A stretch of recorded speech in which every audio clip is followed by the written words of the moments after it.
Welcome to Magellan Minutes. My name is Alyssa DeMarco, Investment Director and Analyst at Magellan, and today I'm joined by Fiona Wu, Investment Analyst within our infrastructure team. Welcome, Fiona. So today we're going to be talking about the demand and supply for energy within the United States, and then stepping back and looking at the broader investment landscape and why we're excited to be investing in utilities over the decades to come. So Fiona, just to start with, let's set the scene. Can you talk us through energy demand in the US? So the landscape of the US demand market has changed significantly over the last 2 years. So if we're looking back, for much of the last decade, the energy demand was mostly flat because of the energy efficiency gains offset the growth from economic activities and population growth. So looking at today, we are seeing 2 and 2.5% annual growth rate. This is a large number in an industry where brand new supply takes years of planning, construction, and connecting to the grid. Looking ahead, we can see this growth rate can be doubled, driven by AI, data center, and onshoring of manufacturing. So to give you a close look at the mix of the drivers, up to half of the incremental growth is coming from data center. So US has around more than 5,000 data center and around half of the world total. So the Department of Energy forecast by 2028, the US data center will consume up to 12% of the total US electricity compared to just under 5% today. A great example is Dominion Energy, which is one of our key holdings in the Slack Infra portfolio. So Dominion Energy serves Virginia, where is the world's largest data center. So capacity is just under 4 gigawatt, but it's greater than the next 4 markets combined globally. The company also set to increase by more than 10 times to 40 gigawatt over the next 4 to 7 years. It's a large number. I want to give you some sense about the size of the data center. So on the hottest day last December, the Australian national electricity market peaked at 32 gigawatt demand. Meanwhile, the US data center consume around just under 20 gigawatt today, and that number is still growing. Thanks, Fiona, for providing that backdrop. It's pretty incredible, the growth that we've seen within data centers. But what you did touch on there is that AI is such a big part of the growth within data centers. But given the uncertainty in the demand for AI compute power going forward, how does that change your view in that energy demand profile going forward? There has been lots of excitement around AI. This technology innovation is reshaping the energy demand curve.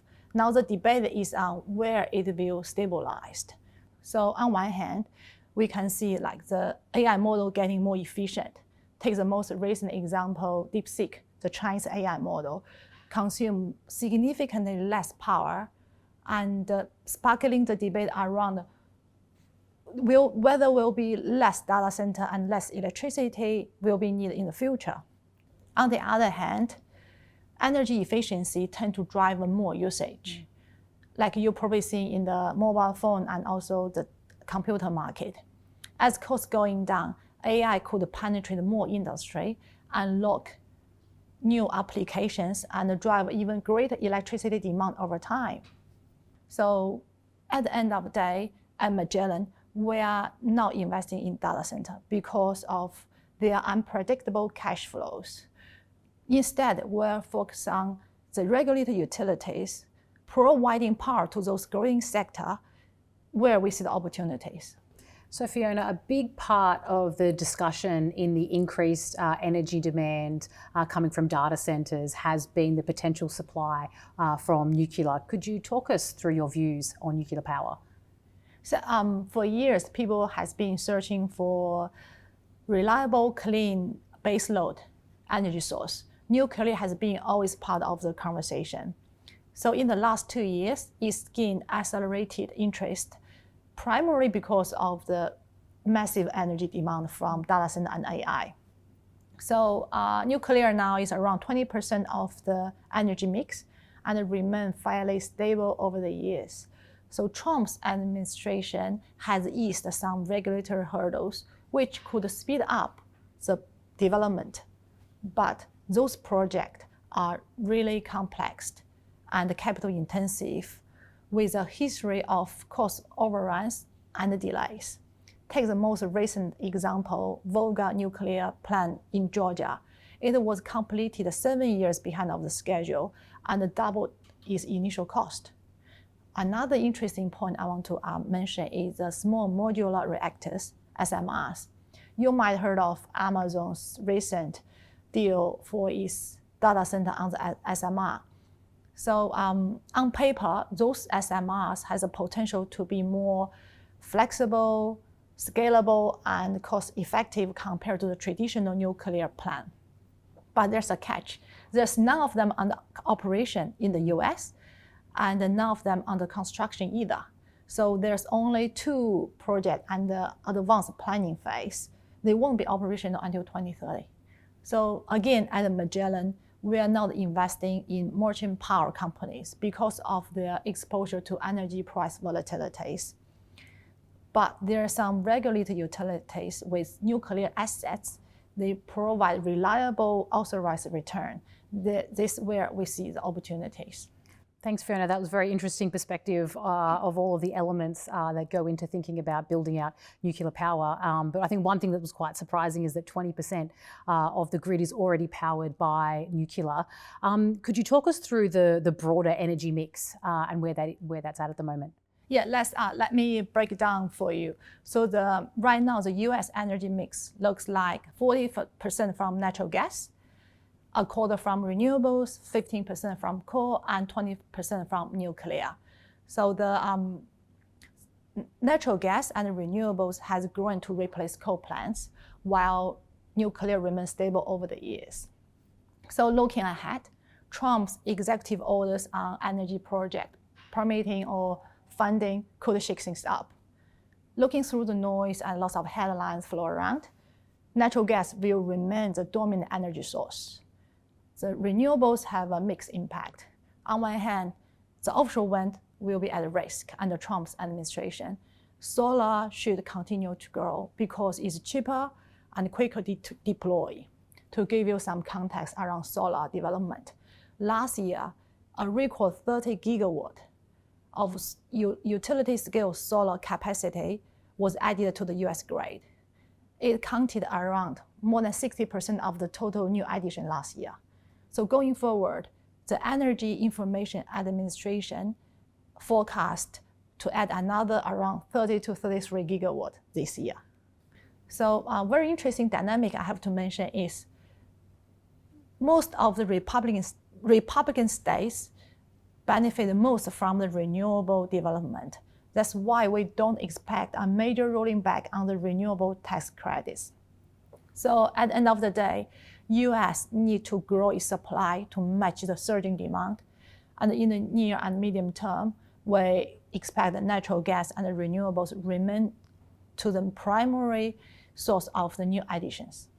So there's a lot to be thinking about there on both the supply and demand side, as well as those long-term trends. How are you then thinking more broadly about investing within the US utilities landscape? So the demand tailwinds are hugely beneficial for regulated utilities. In history, those companies focus on grid reliability and replacing aging infrastructures.